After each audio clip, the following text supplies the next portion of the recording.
इसलिए मैंने कहा ये एक एक दो दो करके अपना समय जाया मत कीजिए। अब ये समय अपने परिवार के बच्चों में, महिलाओं में, पति में, बेटी के साथ बैठिए, उनको सच बताइए और उनको ये मत बताइए, और इतना सच बताइए, इतना सच बताइए कि उसको ये लगने लगे कि गलती से पिक्चर देख देख के बेचारी वो ये समझती है कि तैमूर की अम्मी ही खूबसूरती की निशानी है। खूबसूरती मेकअप से नहीं होती, खूबसूरती की निशानी अगर आधुनिक भारत के बच्चों को देखनी है तो बाहुबली की देवसेना से खूबसूरत कोई नहीं है। अपने आइकॉन बदलिए, अपने आइडियल बदलिए। ये भौतिक जिंदगी में जो जी करके आपको लग रहा है आप सब कुछ प्राप्त कर रहे हैं, आप प्राप्त नहीं कर रहे, सब कुछ समाप्त कर रहे हैं। इसलिए प्लेसेस ऑफ वर्शिप एक्ट एक ऐसा कानून जिसमें हजारों, 40,000 मंदिर इस देश की एक सरकार ने एक कानून के तहत आपसे ले लिए। आप सबके बीच में पूरी विश्वास के साथ, पूरी ताकत के साथ दो तीन चीजें इसलिए रखना चाहता हूं ताकि आपके अंदर और यहां इस देश, इस हॉल में जो भी लोग बैठे हैं, मैं मानता हूं कि सब प्रबुद्ध नागरिक हैं, पढ़े लिखे लोग हैं, बहुत सारे इसमें वकील भी हो सकते हैं। हर आदमी अपनी भूमिका तय करे। जैसे मैंने अपनी भूमिका तय की तो देश में, आपके राजकोट में, सूरत में, कर्णावती में, जितने भी शहरों में जाता हूं वहां अपने आप ही एक टीम बन गई है। उन्होंने अपनी भूमिका तय कर ली है। वो अगर टिकट भेजते हैं तभी मैं आ पाता हूं। उन्होंने कहा हम टिकट भेजेंगे, आपको आना है। कोई खाना खिला देता है, कोई कमरे का किराया दे देता है। सबने अपनी भूमिका तय कर ली है। आपके यहां भी तय की है। आप अपनी भूमिका तय करिए कि जो युद्ध में लड़ रहे हैं, इसीलिए स्लोगन को दोबारा से रिपीट करता हूं, जो लिख सकता है वो लिखे, जो बोल सकता है वो बोले, जो चिल्ला सकता है वो चिल्लाए। अगर इन तीनों कामों को करने में असमर्थ हैं तो जो चिल्ला रहा है उसके साथ खड़े हो जाएं।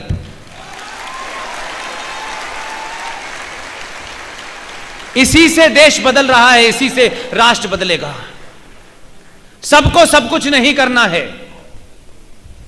सब एमपी बनेंगे, सब प्रधानमंत्री बनेंगे, कुछ नहीं होने वाला। आपके पुरुषार्थ में इतनी ताकत होनी चाहिए, आप में अपने अंदर विश्वास होना चाहिए, आपको अपने पूर्वजों पे गर्व होना चाहिए, अपने भविष्य को लेकर के आपके अंदर कोई संशय नहीं पैदा होना चाहिए।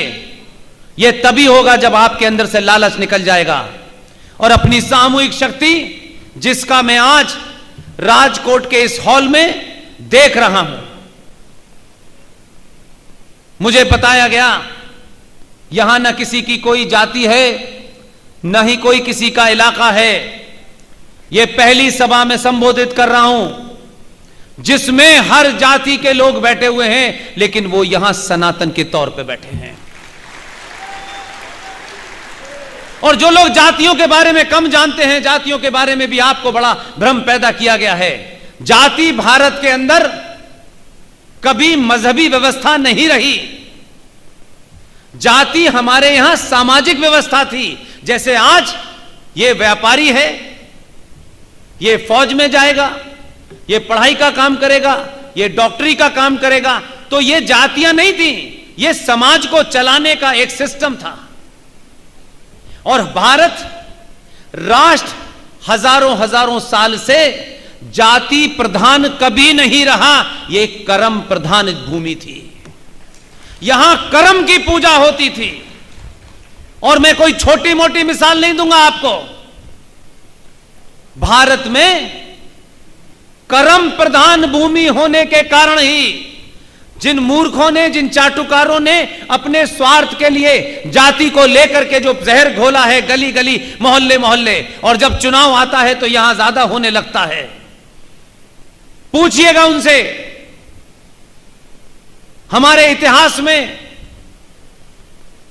2 ब्राह्मण थे, 2 ब्राह्मण। एक भगवान परशुराम और दूसरे रावण। रावण भी उच्च कोटि का ज्ञानी ब्राह्मण था, उससे कोई एक कृत्य गलत हो गया यह एक अलग बात है, लेकिन समाज अपने लोगों में इतना सामर्थ्य था कि आज भी न रावण के वंशज हैं न परशुराम के वंशज हैं इस देश में, तब भी रावण अपने एक कृत्य के कारण चौराहे पे जलाया जाता है आज भी, और भगवान परशुराम आज भी अपने कृत्य के कारण मंदिर में पूजे जाते हैं। और इसका दूसरा पैराडॉक्स देखिए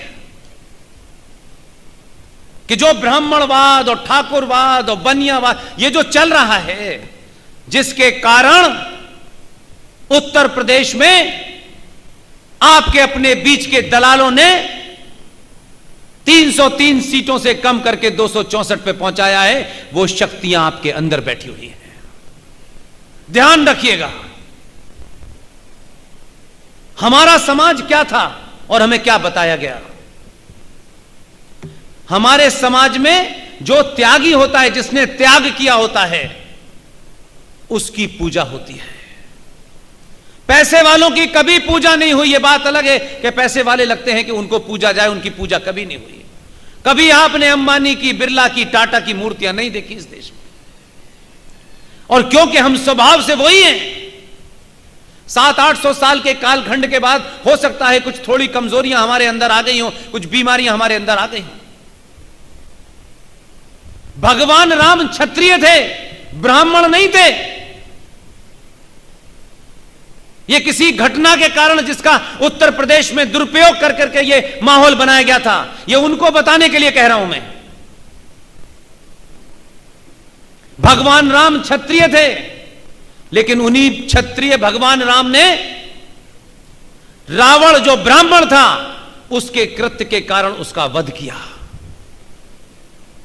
आज भी भगवान राम के ऊपर किसी ब्राह्मण के वध का आरोप नहीं लगता,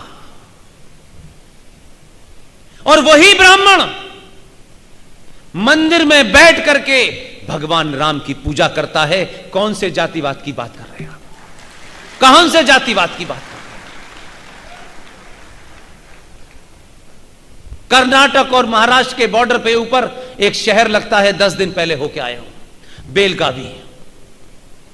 वहां से 100 किलोमीटर दूर एक मंदिर है, वो अभी तक हमारे देश के पुरातत्व विभाग को पता नहीं है। वो मंदिर है जिस जगह भगवान राम ने शबरी के बेर खाए थे।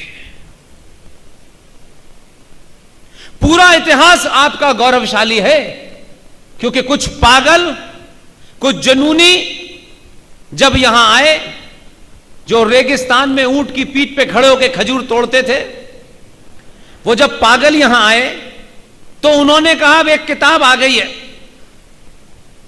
तो अब दुनिया में किसी किताब की आवश्यकता नहीं है। उसी पागल ने नालंदा, जो दुनिया का पहले विश्वविद्यालय था, यह आज की युवा पीढ़ी को पता होना चाहिए, जो समझते हैं कि ऑक्सफोर्ड बहुत पुराना है, ऑक्सफोर्ड की औकात नहीं थी नालंदा के सामने। नालंदा में एक पागल जिहादी इस्लामिक पागल ने आग लगाई, 3 महीने तक उस लाइब्रेरी में आग लगती रही, इतनी किताबें थी।